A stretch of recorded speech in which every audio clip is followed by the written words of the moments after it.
Hello everybody, welcome back to DIY Diecast. My name is Joe, and this will be a how to lift your pickup truck in the 1/64 scale diecast, of course. Instructional video. I've chosen the 1969 Chevrolet C10 Art Cars Hot Wheels mainline. And as you can see, this one's got to be worth $1 million. Look at that error. It's completely missing the wheels. Nah, I just got the bottom out and I've already had this open.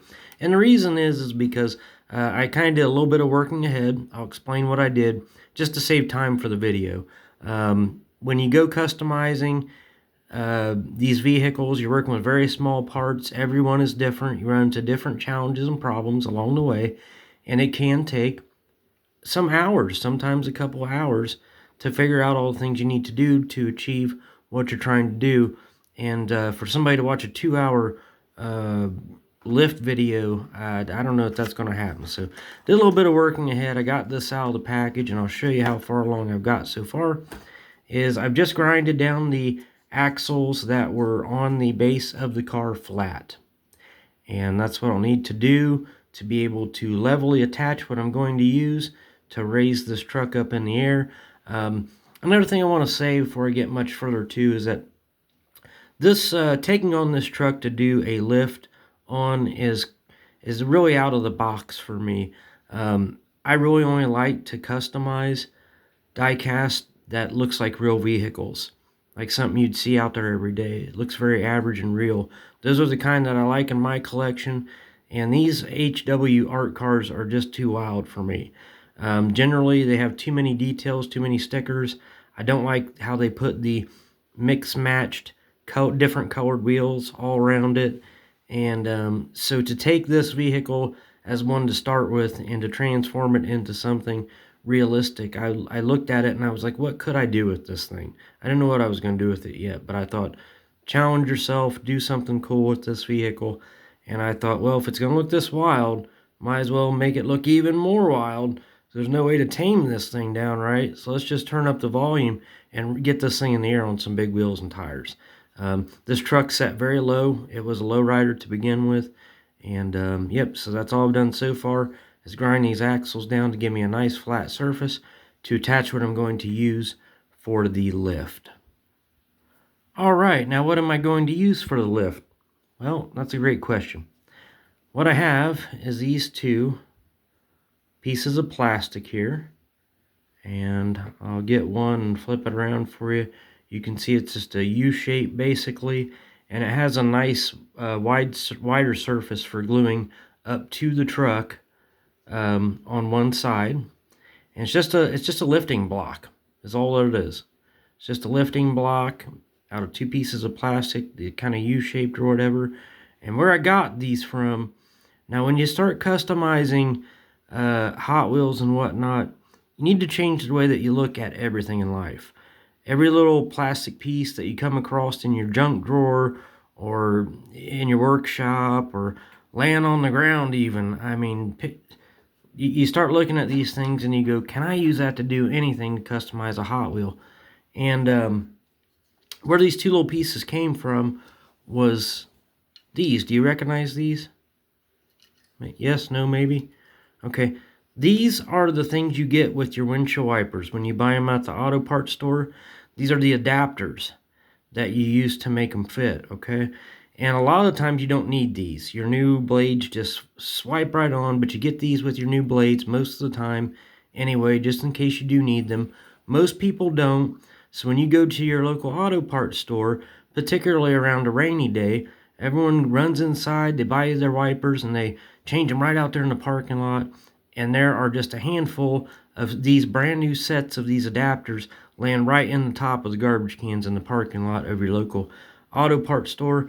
And they have just a lot of different shapes and angles and holes and stuff where you can use them to do a lot of interesting things for your customizing projects. And that U-shaped plastic there is just a piece that I cut right out of there. There it sits right there. So I just cut that out of there, and that's what I'm using for these lifting blocks today. It's just a little better than using a toothpick tube, or not a toothpick tube, but a cotton swab tube. You've seen those lift videos. I ain't mad at that if it works and it looks good, you know, but that is something a little bit more.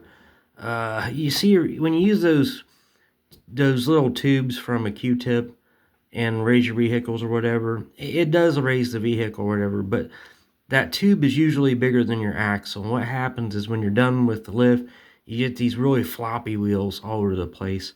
And so I'm going this route, and I got these and I cut them out of that. That's where I got them at.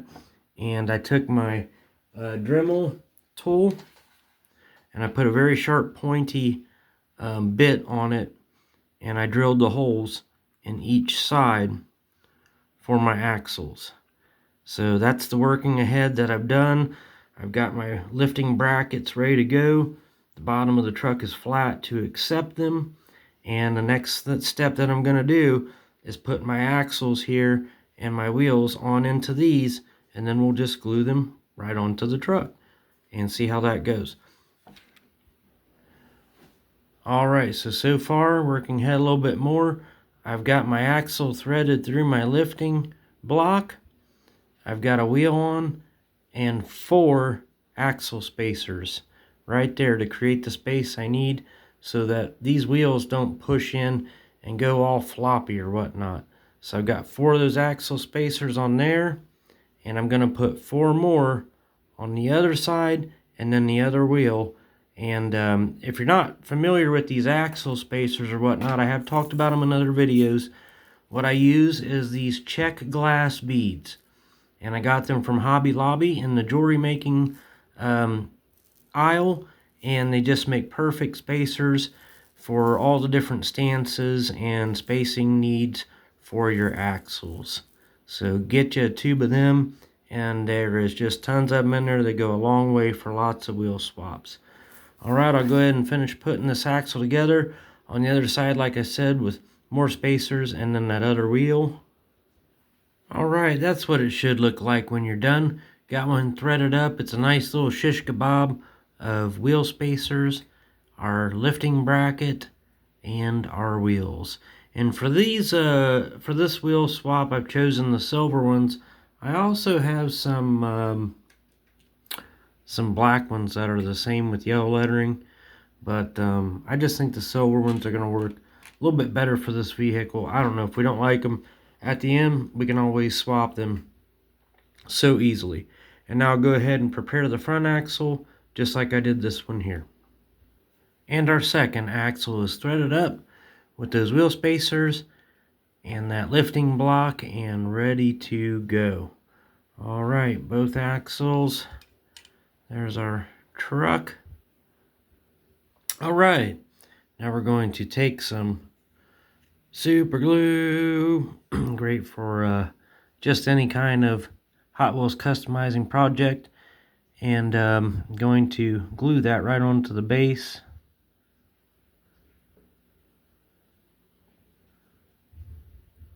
Well, I'm going to have to poke a new hole in my super glue. It's all clogged up there.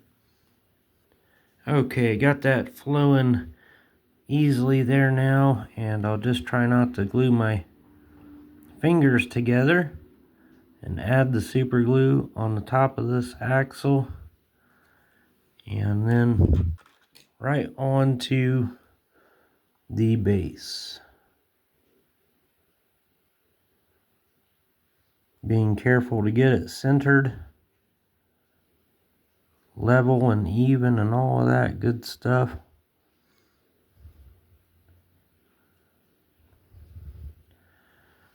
And let me check the other side. I think that looks pretty good. Make sure we're not touching the fenders there.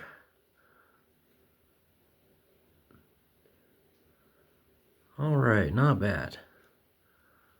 All right.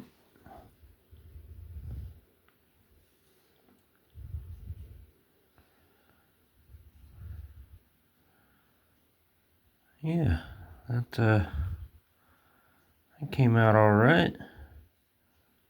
pretty good. All right, now the same with the rear.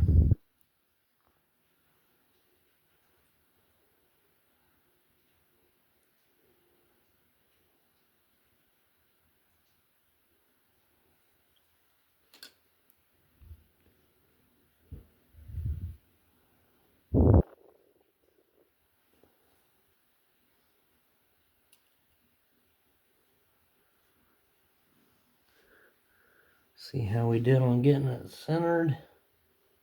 Let's get over just a hair. Whoops.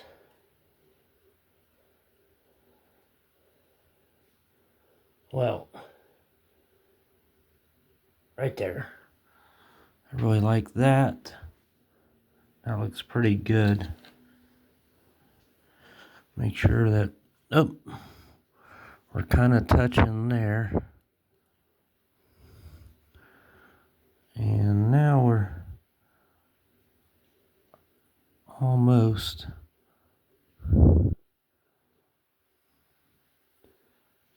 All right, yes, I think I'm quite happy with that. All right, so there is the finished product, and you can see that that those worked out just quite well.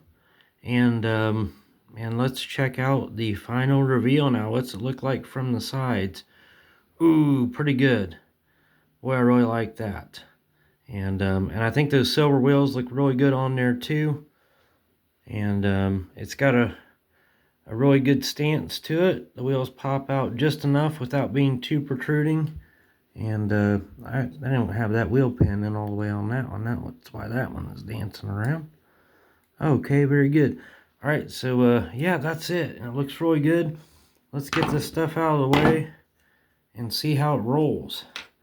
Your die-cast should not only just look good when you're done with it, but shouldn't it also be functional too? I believe so. Oh yeah, it's a good roller. It's got a good roll to it. And I really like how the tires stuck out. Yeah, just enough there, but not too much. And that to me is not too much of a lift where it looks like a football player with ballet slippers on it. But I would say that that is just about the right height. And these suspension blocks are offering it even the wheel travel that it needs, just slightly a little bit enough to be a full working suspension. And those spacers are helping to keep those wheels from being all floppy. And yeah, so there's another way to raise your die cast with a little bit of ingenuity and some of those handy dandy plastic windshield wiper things. And I think the only thing I would do that's left to do to finish this vehicle off is I'm going to go ahead and paint this whole entire base black. And then when I get done doing that, that'll look like it was just made that way from the factory, and that there wasn't any modifications even made to it. So yeah, let's get this guy down and check it out at table height here. All right, yeah, looking good, rolling good, just amazing. All right, and there's our lifted 69 Chevy C10 instructional video. Hey, subscribing to these videos and this channel is absolutely free. If you like this content and you want to see more wheel swaps and lifts and all kinds of die-cast customizations, don't forget to subscribe. Until next time, thanks for watching. Later.